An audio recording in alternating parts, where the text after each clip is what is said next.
Programang ito ay rated SPG. Striktong patnubay at gabay ng magulang ang kailangan. Maaaring may masiselang tema, lengguwahe, karahasan, sexual, horror o droga na hindi angkop sa mga bata. Pati nga tong si Doc Benitez ay hindi maalala ni Doc Tanyag nang makausap silang dalawa.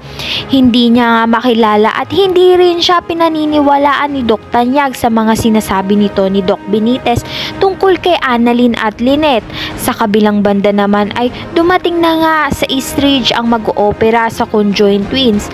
Kaya naman dahil dito, excited at tuwang-tuwa nga tong si Annalyn dahil kasama siya sa mag-oopera sa Conjoined Twins na ito. Subalit, patuloy na nga na inaalala ni Doc Tanyag ang katotohanan sa kinwento sa kanya nang makausap niya itong si Doc Meneses. Pinaniniwalaan at pinakinggan niya nga ang kwento ni Doc Meneses dahil kaibigan niya nga ito.